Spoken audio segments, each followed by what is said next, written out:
অনেক মা বোন আছে বিড়ির গন্ধ সহ্য করতে পারে না, কিন্তু অনেক বিশ্ববিদ্যালয়ে আমি দেখেছি মেয়েরাও টানে, ছেলেও টানে। কি গো, এটা হলে ভালো লাগে ওদের কাছে। এটা হলো জুস। এটা কি জুস? হ্যাঁ, একটু সুইমিং করতেছি আমরা। আরে শয়তান, ওটা খাওয়ার পরে চকলেট খাচ্ছে, সব শেষ। ও বাংলার মুসলমান, একটু এখান থেকে শিক্ষা নেন। যারা এখন এই কালচার করেন, বিবিকে কষ্ট দেন, বিবিকে আঘাত করেন। অনেক বাবা আছেন এখনো বিড়ি সিগারেট খাওয়ার পরে বিবির কাছে ঘুমান। গাও দিয়া গন্ধ, মুখ দিয়া গন্ধ, হাত দিয়া গন্ধ, পা দিয়া গন্ধ, চাদর দিয়া গন্ধ, অর্ব থাকে কেমনে রে আল্লাহ আহারে, ঠিক কিনা? বাংলাদেশের 64টা জেলাতে আমি ভ্রমণ করি। প্রত্যেকটা জায়গাতে অলিতে গলিতে বিউটি পার্লার। এত পার্লার লাগে কেন? আমাদের তো এত নেই। এই কথা বলে না কেন? এগুলো সব দোষ হলো পুরুষের। আমার তো মনে হয় যারা ফেরাউনের মতো নেই, ওরা এগুলি বউকে পাঠায়, যা করে আয়। যারা বীর পুরুষ, ওরা জীবনে বউকে বিউটি পার্লারে যেতে দিবে না। কারণ বিউটি পার্লারে যাদের বউ যায়, বলেন তো দেখি তাদের বউ কি ইনটেক না ডুপ্লিকেট? কি কষ্ট হচ্ছে নাকি আপনাদের উত্তর দিতে? আরো জোরে বলেন। যাদের বউ বিউটি পার্লারে যায়, ইচ্ছা মতো মাখে, ইচ্ছা মতো, আর বললাম না, ইচ্ছা মতো যারা কাজ কাম করে, আমার তো মনে হয় ওর বউ ওর কাছে ইনটেক না, আর বউ হলো পুরোটাই ডুপ্লিকেট। কথা বলেন না কেন? ও বাংলার নারীরা, তোমাদেরকে আমি আজকের এই মাহফিল থেকে বলে দিতে চাই, অনেকে মা সমতুল্য আছে, অনেকে বোন সমতুল্য আছে, অনেকে আমার বিবির সমতুল্য আছে। আমি তাদেরকে বলে দিতে চাই, যতদিন পর্যন্ত দেহে আছে তাজা প্রাণ, স্বামীকে কোনোদিন কষ্ট দিয়ে বিউটি পার্লারে যাওয়া যাবে না। সাজুগুজু করতে হবে ঘরের ভিতরে, অন্য কোনো ছেলের হাত দিয়ে নয়, অন্য কোনো মহিলার হাত দিয়ে নয়। নিজের সাজুগুজুকে নবীজি বলেন সব থেকে বেশি বেস্ট। মারহাবা জোরে বলেন। অনেক মা বাবা আছে ছেলেকে বিয়ে দিতে গেলে একটা মোটর সাইকেলের লোভে পড়ে 2 লাখ টাকার গাড়ি, 4 লাখ টাকা মহারণা দিয়ে ছেলেকে বিবাহ দেওয়া হয়। বলেন তো দেখি, এই সন্দেহজনক আমাদের ভিতরে এই সমাজ আছে না নেই? বিয়ের দিনে বইয়ের কাছে এসে ছেলে দেওয়ার মতো কিছু নেই। 1 টাকা মহারণা দেয়, আর বাকি 3,90,999 টাকায় বাকি। বইয়ের হাত আর পা ধরে কান্দে কান্দে কয়, বউরে আস্তে আস্তে দিয়ে শোধ করমুনি, আজকে থেকে খালি একটু সুযোগ করে দাও। ও বাংলার মুসলমান, এই মা বাবারও কপালে দুঃখ আছে, ছেলের কপালেও দুঃখ আছে। এই সমাজ কখনো জান্নাতে যাবে না। তারা প্রত্যেকেই দায়ী হয়ে যাবে, প্রত্যেকেই জাহান্নামী হবে। চিৎকার মেরে বলেন নাউজুবিল্লাহ।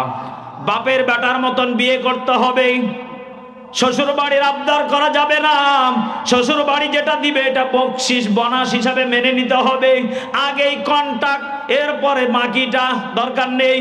যদি তার বিবেক থাকে, মেয়েকে দিতে হবে। মেয়েকে এতদিন পর্যন্ত পেলেছে, ওর চিন্তা আছে আমার মেয়েকে এগুলো দেওয়া লাগবে। কথা বলেন না কেন? আপনি চাইলেও দেবে, না চাইলেও দেবে।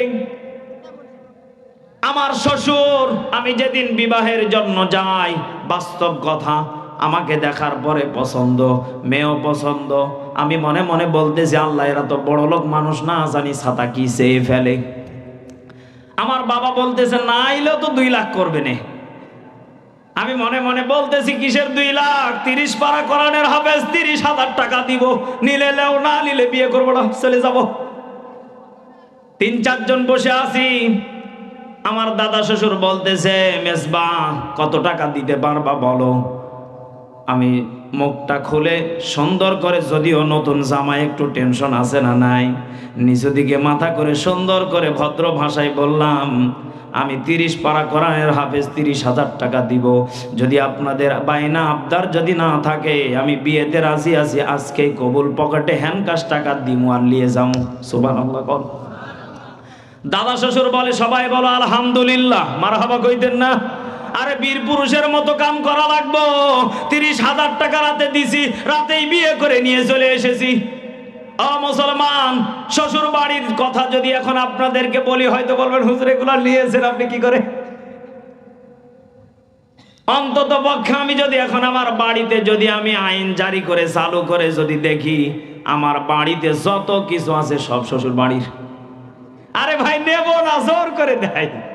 আমার মেয়ে আমারই জামাই, গাড়ি পর্যন্ত আমাকে দিয়েছে, আমি নেব না, কথা হাদিয়া। আরে ভাই এখানে আপনাকে আমি বোঝাতে চাচ্ছি, পাবনাতে এক ছেলে শ্বশুর বাড়ির থেকে যৌতুক নেওয়ার জন্য বউকে পিটাইতে পিটাইতে মেরেই ফেলেছে। কি সোয়াবের কাজ করেছে? ও মুসলমান, যদি মেয়ের বাবার যদি জ্ঞান বুদ্ধি থাকে, ছেলের বাবার যদি জ্ঞান বুদ্ধি থাকে, মিলে মিশে যদি চলে, বলেন তো দেখি রহমত বরকত দিবেন তিনি কে? আরো জোরে বলেন তিনি কে? আজকের একটা বাস্তব ঘটনা, একজন ফকির, একজন কি ফকির, বলেন বলেন কি ফকির। আমরা এই নওগাঁ শহরে গাড়িটা ব্রেক করে দাঁড়িয়ে আছি, পাংচার হয়ে গেছে। এসে বলতেছে কিছু দাও, কিছু দাও, একই শব্দ, দাও দাও। পকেট থেকে 10 টাকার নোট একটা বের করে দিলাম। টাকাটাকে ঠিক এইভাবে নেওয়ার পরে এদিক দেখে ওদিক দেখে, এদিক দেখে ওদিক দেখে, দেখার পরে দেখে একটু মাত্র ছিঁড়া আছে, নেবে না। বাস্তব কথা। আমার ক্যামেরাম্যান আর আমি আশ্চর্য হয়ে গেলাম, কি ব্যাপার নিল না কেন? ও দেখাচ্ছে এই যে একটু একটু, নেবে না। আমার কাছে আর একটা 10 টাকা আছে, কে যে আমাকে দিয়েছে, মাঝখান দিয়ে অর্ধেক ফাটা, দেওয়া যাবে না। ওটা যদি দেই বলেন তো দেখি ওটা কি আরো নেবে? পরে ওই রকম খুচরা টাকা নেই। আমার ক্যামেরাম্যান তখন বলল, হুজুর এটা হলো অরিজিনাল পাগলি, একে আল্লাহ বিনা হিসাবে জান্নাতে দেবে, কারণ এ যদি বসতো 10 টাকা ছেড়ে দিত। এই কথা বলে নাকি, ছেড়ে দিত? টাকাটা নিলই না, টাকা নিলই না, দূরে চলে গেল। ও বাংলার মুসলমান, এখান থেকে আমি যেটা শিক্ষা পেয়েছি, পাগলের কোনো হিসাব নেওয়া হবে না। কিন্তু যারা সুস্থ জ্ঞানী আছেন আমি তাদের বিষয়ে আমলের কথাটা বলে দেই। আল্লাহর নবীজি বললেন, এক বালুসে ঘুমালে স্বামী স্ত্রীর ভিতরে মহব্বত বেড়ে যাবে, দ্বিগুণ নিয়ামত বেড়ে যাবে, কোনোদিন গন্ডগোল হবে না, দুইজনকে একত্রিত থাকলে খুশি হবেন তিনি কে? হঠাৎ করে একজন মহিলা প্যান্ডেল থেকে ঠিক এইভাবে চিঠি আসলো। আজকেও একটা চিঠি এসেছে, একটু পরেই পড়ি। এরকম ভাবে একটা চিঠি আসার পরে চিঠিতে লিখেছেন, আসসালামু আলাইকুম ওয়া রাহমাতুল্লাহ। হুজুর আমারও তো মনে চায় আমার স্বামীর সাথে ঘুমাবো। সুবহানাল্লাহ বলেন। মেম, আরে ভাই না বলতে হাসেন কেন? আপনি কি ওয়াজ বোঝেন নাকি? দাদা খালি হাসে, এ কি গো? সত্য করে কথাটা বলে বিদায় নিয়ে চলে যাব। একজন নারী প্রশ্ন করতেছে, হুজুর আমারও তো মন চায় আল্লাহর নবীজির মতো আমার স্বামীকে নেগেটিভ আর পজিটিভ দুই তারকে অ্যাডজাস্ট যেমনি ভাবে করেছেন নবীজি, আমারও তো মন চায় আমার স্বামীকে একত্রিত এক বালুসে নিয়ে ঘুমাবো। কিন্তু হুজুর দুঃখের কথা হলো এইটা, যখনই নির্বাচন আসে তখনই আমার স্বামীর পকেট ফাঁকা থাকে না, 3-4 প্যাকেট করে প্রতিদিন নেতাই মারে, আরো ছাতায় এমন খাওয়া খায় ওর পাছার চাইতে মুখের গন্ধ বেশি। ঘুমাবো কি করে? কথা বলেন না কেন? এটা মনে হয় সুরমা তোর নাকি? আরে ভাই এটা বিড়ি সিগারেট। 10টা পর্যন্ত 9টা পর্যন্ত সকাল ঘুম থেকে ওঠার পর থেকে নিয়ে 10টা বিড়ি কে কে খেয়েছেন একটু হাত তুলেন। এই তুলেন, সব আল্লাহর ওলি নাকি? কেউ নেই? এ ভাই তুলেন না কেন? হাত তুলেন। বিড়ি খেয়েছেন কে? 10টা, সকাল থেকে 10টা বিড়ি খেয়েছেন। যদিও লজ্জায় তুলবেন না, কিন্তু আমি জানি এটা খান। কলিজান টুকরা বাবাজিরা, সত্য করে একটা কথা বলে দিয়ে যায়, আমলের নিয়তে কথাটা নিবেন। আম্মা জান আয়েশা নবীজিকে একদিন বললেন, ইয়া রাসূলুল্লাহ, ইয়া হাবিবাল্লাহ, আপনি নবীজি এত পরিমাণ আমাকে ভালোবাসেন, আপনার ভালোবাসা আমার হৃদয় সব সময় কাঁদায়। আপনি নবীজি যতক্ষণ আমার কাছে থাকেন, আমি আয়েশা ততক্ষণ মনে হয় আমার কাছে যেন জান্নাত সরাসরি দেখতে পাচ্ছি, জান্নাতি মেহমান আমি খেদমত করতেছি। একটু চিৎকার মেরে বলেন সুবহানাল্লাহ। আম্মা জান আয়েশা একদিন মনে মনে সিদ্ধান্ত নিলেন, নবীজি প্রতিনিয়ত একটা বালুসে আমার সাথে ঘুমায়, আমি আজকে নবীজিকে 2টা বালুস দিয়ে পরীক্ষা করব, কারণ আজকে এখানে হয়তো কোনো একটা পরীক্ষা লুকিয়ে আছে। আমি যদি এখানে 2টা বালুস দিয়ে দেই, বলেন তো দেখি এখানে কোনো প্রশ্ন নবীজি করবেন কি করবেন না? এই কথা বলে না কেন? বিবাহের পর থেকে আপনার ঘরে 2টা বালুস, আপনার বিবি যদি একটা বালুস রেখে দেয় আর একটা যদি আউট করে দেয়, ও মুসলমান, 2 জনের ভিতরে একটু টেনশন আছে না নেই? আম্মা জান আয়েশা নবীজির প্রশ্নের উত্তর নেওয়ার জন্য আম্মা জান আয়েশা একটা বালুসকে দূরে সরিয়ে না দিয়ে 2টা বালুস রেখে দিলেন। আল্লাহর নবীজি দিনের কাজ শেষ করে যখন বাড়িতে ঢুকলেন, ঢোকার পরে ফ্রেশ হওয়ার পরে ইবাদত বন্দেগী শেষ করে খানা পিনা খাবার পরে যখন রুমের ভিতরে প্রবেশ করলেন ঘুমানোর জন্য, বিশ্রামের জন্য, বিছানার দিকে তাকিয়ে দেখেন একটা বালুসের জায়গাতে 2টা বালুস। নবীজি আশ্চর্য হয়ে একবার মা আয়েশার দিকে তাকায়, আর একবার নবীজি নিচের দিকে মুচকি হাসি দেয়। কারণ কি? এই কথা বলে না কেন? এখানে টেনশন আছে না নেই? আল্লাহর নবীজি মুচকি একবার হাসে, আর একবার মা আয়েশার দিকে তাকায়, আর একবার নিচের দিকে মাথা করে। মা আয়েশা নবীজির দিকে একবার তাকায়, আর একবার নিচের দিকে হাসি দেয়। বলেন তো দেখি 2 জনের ভিতরে সন্দেহ এখন কাজ করতেছে কি করে না? কেউ কাউকে বলতে পারে না, 2 জনে খালি হাসে হাসে। আল্লাহর নবীজি এক পর্যায়ে বলে ফেললেন, আয়েশা, বিবাহের পরে বছর রাত থেকে নিয়ে আজ পর্যন্ত একটা বালুস ঘরের ভিতরে বিছানার উপরে ছিল, আজকে দেখি 2টা বালুস, কারণটা কি আয়েশা? আম্মা জান আয়েশা চোখের পানিগুলি ফেলে বলে, ইয়া রাসূলুল্লাহ, আমার মনে বড় প্রশ্ন, একটা বালুসে ঘুমালে কি হবে আর 2টা বালুসে ঘুমালে কি হবে? আমার ভাইয়েরা, আল্লাহর নবীর স্ত্রী আম্মা জান আয়েশা, আল্লাহর নবীজির জামানার মহিলারা আমলের জন্য তালাশ করত, আর আমার দেশের মা বোনেরা সোনো পাউডার বিউটি পার্লার তালাশ করে, ঠিক কিনা? এই আওয়াজও হবে না, আরো জোরে কোন ঠিক কিনা? বাংলাদেশের 64টা জেলাতে আমি ভ্রমণ করি, প্রত্যেকটা জায়গাতে অলিতে গলিতে বিউটি পার্লার। এত পার্লার লাগে কেন? আমাদের তো এত নেই। এই কথা বলে না কেন? এগুলো সব দোষ হলো পুরুষের। আমার তো মনে হয় যারা ফেরাউনের মতো নেই, ওরা এগুলি বউকে পাঠায়, যা করে আয়। যারা বীর পুরুষ ওরা জীবনে বউকে বিউটি পার্লারে যেতে দিবে না, কারণ বিউটি পার্লারে যাদের বউ যায়, বলেন তো দেখি তাদের বউ কি ইনটেক না ডুপ্লিকেট? কি কষ্ট হচ্ছে নাকি আপনাদের উত্তর দিতে? আরো জোরে বলেন। যাদের বউ বিউটি পার্লারে যায়, ইচ্ছা মতো মাখে, ইচ্ছা মতো, আর বললাম না, ইচ্ছা মতো যারা কাজ কাম করে, আমার তো মনে হয় ওর বউ ওর কাছে ইনটেক না, আর বউ হলো পুরোটাই ডুপ্লিকেট। কথা বলেন না কেন?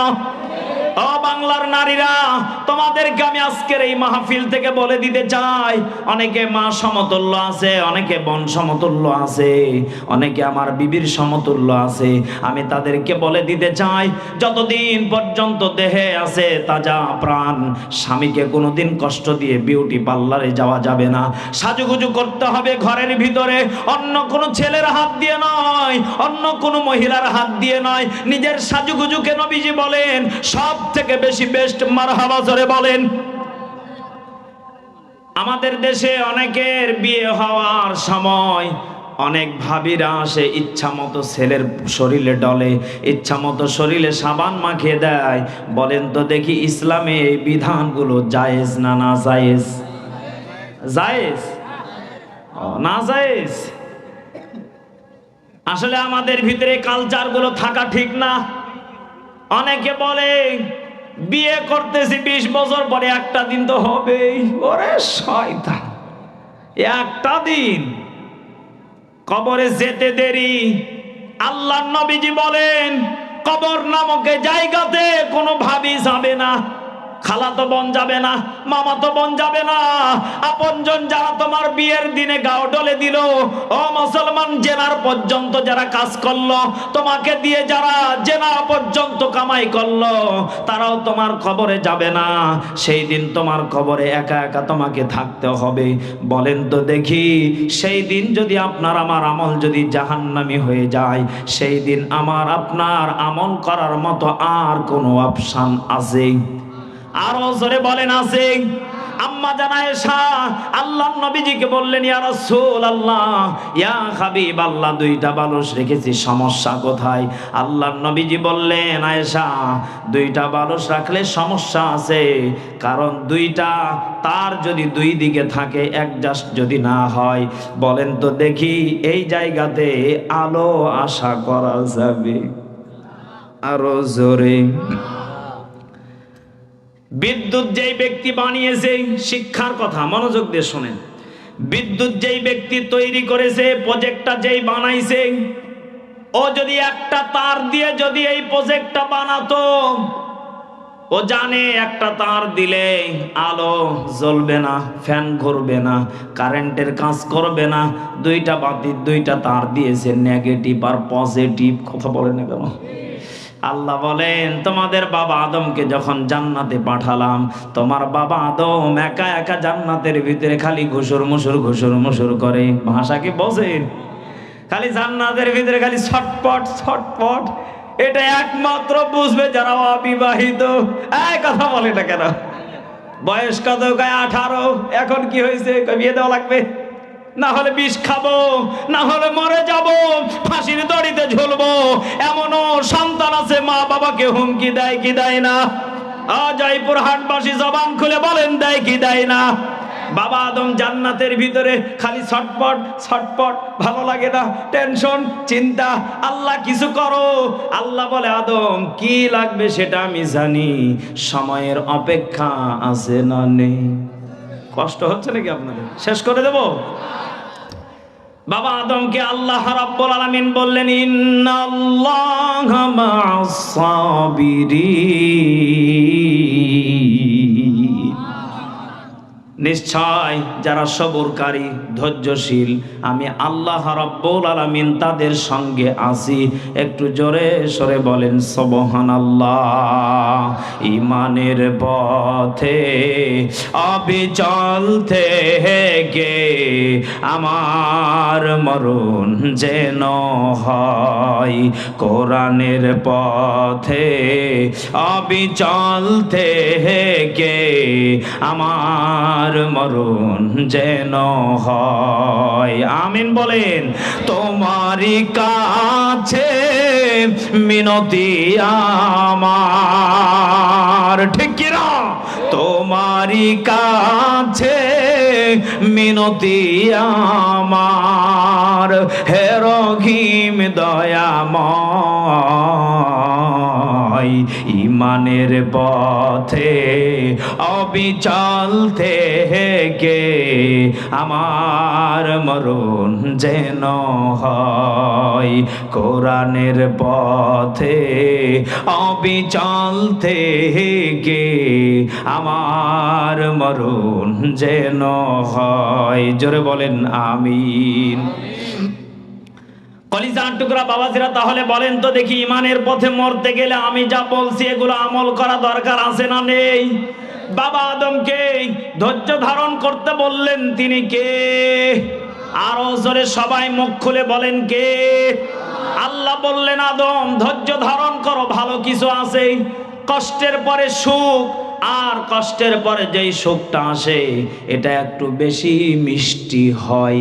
কারণ যারা গরিব থেকে বড় লোক হয়েছে তারাই বুঝে কষ্টের পরে সুখটা কত মজা। একটু আওয়াজ করে বলেন ঠিক কিনা? কলিজার টুকরা বাবাজিরা, যারা কোটিপতি আছে ওরা কখনো গরিবের কষ্ট বুঝবে না, রিক্সা চালকের কষ্ট বুঝবে না, মাঠে যারা কামলা দিয়ে পরের দিয়ে খায়, মানুষের বাড়ি খেটে খায়, এদের কষ্ট বুঝবে না। কারণ ওর কখনো মাটিতে পা নামে নাই 4 চাকা ছাড়া, ঠিক কিনা? এই জন্য বাবা আদমকে আল্লাহ রাব্বুল আলামিন বললেন, আদম ধৈর্য ধারণ করো, ভালো কিছু আমি আল্লাহ তোমার জন্য রেখে দিয়েছি। জান্নাতে যখন মা হাওয়াকে পাঠালেন, বাবা আদমকে অর্ডার করা হলো, আদম একটু খালি তাকাও, এখনো টাচ করার হুকুম না, শুধু তাকাও। বাবা আদম একবার শুধু তাকিয়েছে, মন মানে না, ধরতে গেছে। আল্লাহ বলে, আদম ধরা যাবে না, ধরার আগে নিয়ম কানুন আছে না নেই? বাবা আদমকে শিখিয়ে দিলেন। হযরতে জিবরাইল ডাক দিয়ে বললেন, আদম তোমাকে আল্লাহর পক্ষ থেকে শিখিয়ে দেওয়া হয়েছে, নবীজির ওপরে শেষ জামানায় একজন নবী আসবে, নবী মুহাম্মদ রাসূলুল্লাহ, সকলে পড়ি সাল্লাল্লাহু আলাইহি ওয়াসাল্লাম। ওই নবীজির ওপরে 10 বার দরুদে ইব্রাহিম পড়ে, এরপরে কবুল বলে সুন্দর করে টাচ করবে। ও বাংলার মুসলমান, এখনো আমার দেশের কিছু মানুষ আছে দরুদ দিয়ে কাম সারতে চায়, এমন মানুষ আমাদের সমাজে আছে না নাই? দরুদ মানে কি বোঝেন? ফাঁকি ফাঁকি। আল্লাহ জান্নাতে বাবা আদমের কাছে টাকা ছিল, এই কথা বলে না কেন? টাকা ছিল, গাড়ি ছিল, বাড়ি ছিল, স্বর্ণ ছিল, রূপা ছিল, হীরা ছিল, কিছুই ছিল না। হাত আর পা নিয়ে বাবা আদম জান্নাতে বসে আছেন। ওই জায়গাতে দেওয়ার মতো কিচ্ছু নেই, একমাত্র দরুদের পুঁজি ছাড়া। কথা বলেন না কেন? আল্লাহ সহজ পদ্ধতিতে বাবা আদমকে শিখিয়ে দিলেন, এইভাবে বিয়ে করে নাও, তোমার জন্য মা হাওয়াকে হালাল করে দিলাম। চিৎকার মেরে বলেন সুবহানাল্লাহ। অথচ আমার দেশের কত যুবকের বাপ মা আছে, মেয়ের বাপের কাছে যৌতুক আদায় করে, ওর ছেলের যদি মহারানা দাবি করে 4 লাখ, এত দিতে পারবো না, কত 10,000 করো। যদিও কেউ কেউ আছে 4 লাখ 5 লাখ আবেগে করে। আবেগ বোঝেন? মানে বিয়ের সময় মোটরসাইকেল দিবে, 2 লাখের মোটরসাইকেল মহারানা করেছে 4 লাখ, খালি তুই ছাড়ে দেখ, আগে গিট্টি বেঁধে দিছে। সন্দেহ, এই শয়তানি আমাদের ভিতরে থাকা যাবে না। আরে ভাই, আপনি বিয়ে দেওয়ার আগে যদি আপনার মনে যদি খেয়াল ফাঁকিবাজি থাকে, বলেন তো বিয়ে কি টিকবে? এই কথা বলেন না, টিকবে? অনেক মা বাবা আছে, ছেলেকে বিয়ে দিতে গেলে একটা মোটর সাইকেলের লোভে পড়ে 2 লাখ টাকার গাড়ি, 4 লাখ টাকা মহারানা দিয়ে ছেলেকে বিবাহ দেওয়া হয়। বলেন তো দেখি, এই সন্দেহজনক আমাদের ভিতরে সমাজ আছে না নেই? বিয়ের দিনে বইয়ের কাছে এসে ছেলে দেওয়ার মতো কিছু নেই, 1 টাকা মহারানা দেয়, আর বাকি 3,90,999 টাকায় বাকি। বইয়ের হাত আর পা ধরে কান্দে কান্দে কয়, বউরে আস্তে আস্তে দিয়ে সৎকর্মণি, আজকে থেকে খালি একটু সুযোগ করে দাও। ও বাংলার মুসলমান, এই মা বাবারও কপালে দুঃখ আছে, ছেলের কপালেও দুঃখ আছে। এই সমাজ কখনো জান্নাতে যাবে না, তারা প্রত্যেকেই দায়ী হয়ে যাবে, প্রত্যেকেই জাহান্নামী হবে। চিৎকার মেরে বলেন নাউজুবিল্লাহ। বাপের বেটার মতন বিয়ে করতে হবে, শ্বশুর বাড়ির আবদার করা যাবে না। শ্বশুর বাড়ি যেটা দিবে এটা বকশিস বোনাস হিসাবে মেনে নিতে হবে, আগেই কন্ট্রাক্ট, এরপরে বাকিটা দরকার নেই। যদি তার বিবেক থাকে, মেয়েকে দিতে হবে, মেয়েকে এতদিন পর্যন্ত পেলেছে, ওর চিন্তা আছে আমার মেয়েকে এগুলো দেওয়া লাগবে। কথা বলেন না কেন? আপনি চাইলেও দেবে, না চাইলেও দেবে। আমার শ্বশুর, আমি যেদিন বিবাহের জন্য যাই, বাস্তব কথা, আমাকে দেখার পরে পছন্দ, মেয়েও পছন্দ। আমি মনে মনে বলতেছি, আল্লাহ এরা তো বড় লোক মানুষ না, জানি ছাতা কি চেয়ে ফেলে। আমার বাবা বলতেছে না আইলেও তো 2 লাখ করবে না। আমি মনে মনে বলতেছি, কিসের 2 লাখ? 30 পারা কোরআনের হাফেজ, 30,000 টাকা দিব, নিলে লেও, না নিলে বিয়ে করবো না, চলে যাব। 3-4 জন বসে আছি। আমার দাদা শ্বশুর বলতেছে, মেজবা কত টাকা দিতে পারবা বলো? আমি মুখটা খুলে সুন্দর করে, যদিও নতুন জামাই একটু টেনশন আছে না নাই, নিচু দিকে মাথা করে সুন্দর করে ভদ্র ভাষায় বললাম, আমি 30 পারা কোরআনের হাফেজ, 30,000 টাকা দিব। যদি আপনাদের বাইনা আবদার যদি না থাকে, আমি বিয়েতে রাজি আছি, আজকেই কবুল, পকেটে হ্যান্ডকাশ টাকা দিমু আর নিয়ে যাবো। সুবহানাল্লাহ কর। দাদা শ্বশুর বলে, সবাই বলো আলহামদুলিল্লাহ, মারহাবা কইতেন না? আরে বীর পুরুষের মতো কাম করা লাগবো। 30,000 টাকা রাতে দিছি, রাতেই বিয়ে করে নিয়ে চলে এসেছি। মুসলমান, শ্বশুর বাড়ির কথা যদি এখন আপনাদেরকে বলি, হয়তো বলবেন হুজুর এগুলো নিয়েছেন আপনি কি করে? অন্তত পক্ষে আমি যদি এখন আমার বাড়িতে যদি আমি আইন জারি করে চালু করে যদি দেখি, আমার বাড়িতে যত কিছু আছে সব শ্বশুর বাড়ির। আরে ভাই নেব না, জোর করে দেয়। আমার মেয়ে আমারই জামাই, গাড়ি পর্যন্ত আমাকে দিয়েছে, আমি নেব না, কথা হাদিয়া। আরে ভাই, এখানে আপনাকে আমি বোঝাতে চাচ্ছি, পাবনাতে এক ছেলে শ্বশুর বাড়ির থেকে যৌতুক নেওয়ার জন্য বউকে পিটাইতে পিটাইতে মেরেই ফেলেছে। কি সোয়াবের কাজ করেছে? ও মুসলমান, যদি মেয়ের বাবার যদি জ্ঞান বুদ্ধি থাকে, ছেলের বাবার যদি জ্ঞান বুদ্ধি থাকে, মিলে মিশে যদি চলে, বলেন তো দেখি রহমত বরকত দিবেন তিনি কে? আরো জোরে বলেন তিনি কে?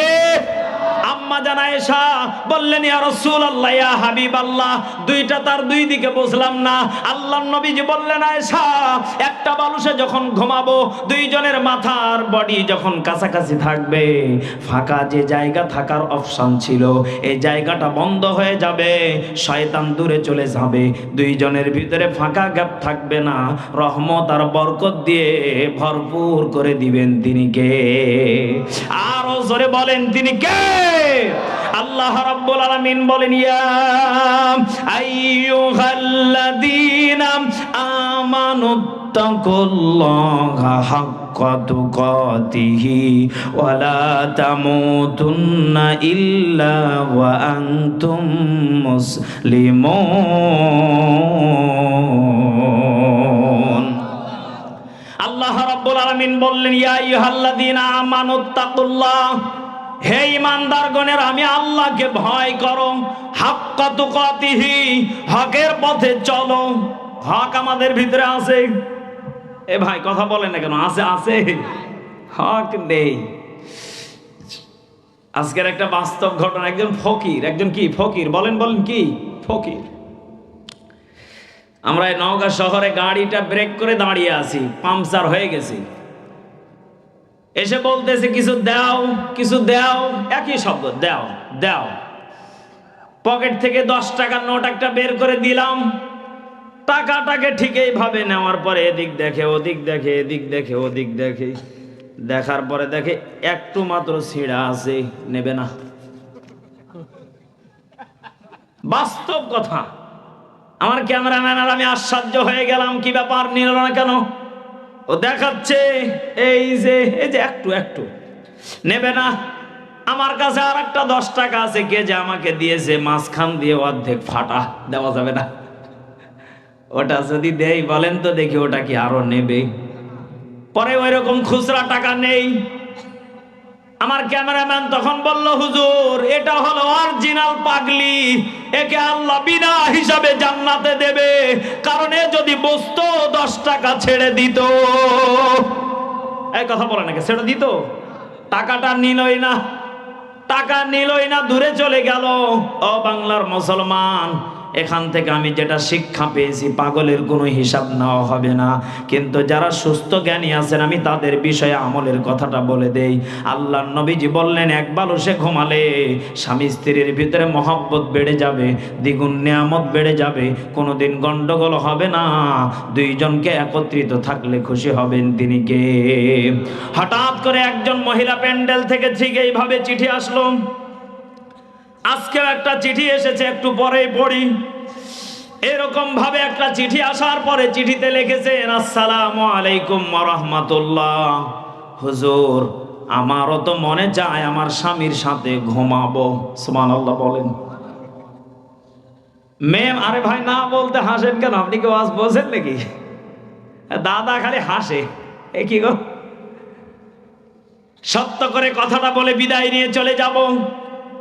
একজন নারী প্রশ্ন করতেছে, হুজুর আমারও তো মন চায় আল্লাহর নবীজির মতো আমার স্বামীকে নেগেটিভ আর পজিটিভ দুই তারকে অ্যাডজাস্ট যেমনি ভাবে করেছেন নবীজি, আমারও তো মন চায় আমার স্বামীকে একত্রিত এক বালুসে নিয়ে ঘুমাবো। কিন্তু হুজুর দুঃখের কথা হলো এইটা, যখনই নির্বাচন আসে তখনই আমার স্বামীর পকেট ফাঁকা থাকে না, 3-4 প্যাকেট করে প্রতিদিন নেতাই মারে, আর ও ছাতায় এমন খাওয়া খায় ওর পাছার চাইতে মুখের গন্ধ বেশি। ঘুমাবো কি করে? কথা বলেন না কেন? এটা মনে হয় সুরমা তোর নাকি? আরে ভাই এটা বিড়ি সিগারেট। ও নেতায় এমন দেওয়া দেয়, ইচ্ছা মতো খায়। খাওয়ার পরে বলেন তো দেখি, সুস্থ মানুষ যারা বিড়ি সিগারেটের গন্ধ নিতে পারে না তারা ঠিক কিনা? অনেক মা বোন আছে বিড়ির গন্ধ সহ্য করতে পারে না, কিন্তু অনেক বিশ্ববিদ্যালয়ে আমি দেখেছি মেয়েরাও টানে, ছেলেও টানে। এ কি গো? এটা হলে ভালো লাগে ওদের কাছে। এটা হলো জুস। এটা কি জুস? হ্যাঁ, একটু সুইমিং করতেছি আমরা। আরে শয়তান, ওটা খাওয়ার পরে চকলেট খাচ্ছে, সব শেষ। ও বাংলার মুসলমান, একটু এখান থেকে শিক্ষা নেন। যারা এখন এই কালচার করেন, বিবিকে কষ্ট দেন, বিবিকে আঘাত করেন, অনেক বাবা আছেন এখনো বিড়ি সিগারেট খাওয়ার পরে বিবির কাছে ঘুমান। গাও দিয়া গন্ধ, মুখ দিয়া গন্ধ, হাত দিয়া গন্ধ, পা দিয়া গন্ধ, চাদর দিয়া গন্ধ, অর্ব থাকে কেমনে রে আল্লাহ আহারে, ঠিক কিনা? এই জন্য কলিজার টুকরা বাবাজিরা, যারা বিড়ি খান, সিগারেট খান, বিবির কাছে ঘুমানোর আগে আমল আছে না নাই? আমল নেই? বিড়ি খান খান সমস্যা নাই, কিন্তু বিবির কাছে ঘুমানোর আগে একটা আমল করবেন। আল্লাহর নবীজি বললেন আমলটা হলো এইটা, ব্রাশ করে ঘুমাতে হবে, মেসওয়াক করে ঘুমাতে হবে। যারা বিবির কাছে মেসওয়াক আর ব্রাশ করে ঘুমাবে, বলেন তো দেখি, দুইটা তার যখন এক জায়গাতে হবে, দুইজনের মুখ থেকে খুশবু আম্বরের মতো ঘ্রাণ বাড়াবে। স্বামী স্ত্রীর কোনোদিন গন্ডগোল ফাসাদ হবে না, নেয়ামত ভরপুর করে দিবেন। তিনি কে? আরো জোরে বলেন, তিনি কে? জোরে লা ইলাহা, জোরে লা ইলাহা। এ ভাই জিকির করেন না কেন? লা ইলাহা